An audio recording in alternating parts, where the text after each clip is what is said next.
स्वागत है आपका इलेक्ट्रोस्टैटिक सीरीज के एक और नए सवाल में। आज का सवाल भी कैपेसिटेंस का है। तो सबसे पहले क्वेश्चन है आपकी स्क्रीन पर, आप कोशिश करेंगे क्वेश्चन को सॉल्व करने की और फिर स्क्रीन को पॉज करेंगे और देखेंगे होता है या नहीं होता है तो सॉल्यूशन देखेंगे। आइए, 2 बार आया हुआ सवाल है बोर्ड में, 2016 2004 में पूछा गया। देखते हैं सवाल क्या कहता है। कहता है एक्स और वाई दो पैरेलल प्लेट कैपेसिटर है जिनका प्लेट एरिया सेम है। लिख लो यहाँ, प्लेट एरिया सेम है पर प्लेट के बीच की दूरी भी सेम है। कहता है x के बीच में एयर है जबकि y में एक डाइलेक्ट्रिक कांस्टेंट है जिसका मीडियम 5 है। यानी कि ध्यान लगा के देखो अगर तुम लोग, अब मैं समझ गया कि भाई कैपेसिटेंस का formula epsilon not a by d होता है। दोनों का एरिया सेम है, दोनों का d सेम है, तो कायदे में दोनों का कैपेसिटेंस सेम होना चाहिए। लेकिन a के अंदर एयर है और y के अंदर मीडियम है। तो जब मीडियम में हम लोग बात करते हैं तो मीडियम में जो डाइलेक्ट्रिक या जो कैपेसिटेंस होता है वो k टाइम्स बढ़ जाता है। मतलब कि अगर मैं ऐसे लेट कर दूं कि अगर Cx की वैल्यू c है तो Cy की वैल्यू बेटे 5c होनी चाहिए, क्योंकि डाइलेक्ट्रिक कांस्टेंट कितना है 5 और फार्मूला होता है Cm बराबर k इनटू में c।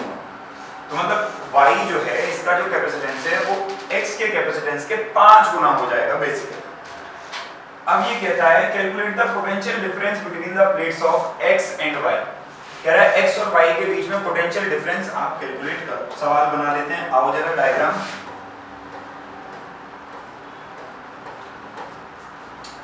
ये x ये y,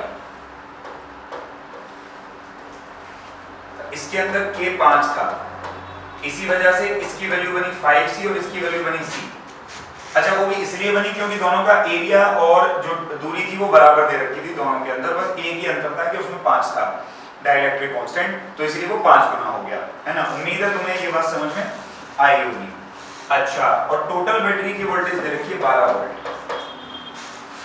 हमसे पूछा जा रहा है इन दोनों के बीच में पोटेंशियल डिफरेंस निकालो, मतलब Vx हमसे निकालने को बोला जा रहा है, Vy हमसे निकालने को बोला जा रहा है। आओ देखें, दोनों कैपेसिटर सीरीज में लगे और मैंने पहले भी कराया सवाल, मैं लिख देता हूं एज चार्ज रिमेन्स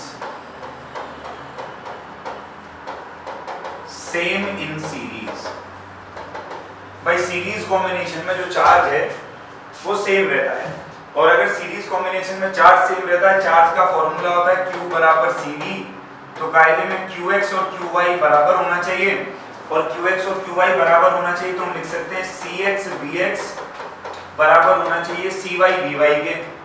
Cx की जगह C, Vx हमें पता नहीं, Cy की जगह 5c, Vy हमें पता नहीं, C ने C को मारा तो Vx बराबर आ गया जी 5Vy। और ध्यान लगा के अगर देखा जाए भाई टोटल बैटरी की वोल्टेज है 12 वोल्ट, तो इनको पोटेंशियल प्रोवाइड कराने वाली जो चीज है वो ये बैटरी है 12 वोल्ट की। तो अगर तुम Vx को और Vy को जोड़ दो तो आंसर 12 ही तो आना चाहिए, और Vx की जगह मैं लिख सकता हूं 5Vy, तो 5Vy जमा Vy बराबर 12, 6Vy बराबर 12, तो Vy बराबर आ गया जी 2 वोल्ट, और दोनों का जोड़ 12 था, तो अगर Vy 2 वोल्ट आ गया तो Vx आ गया जी आपका 10 वोल्ट। क्लियर? तो Vx और Vy का तो आंसर हमारा यहीं से निकल गया, कहानी खत्म। ए पार्ट का आंसर हो गया हमारा, this is the solution to the A part. और अब क्योंकि इसमें एक और पार्ट दे रखा है, बी पार्ट भी है, कहता भाई एनर्जी स्टोर्ड का रेशियो निकालो।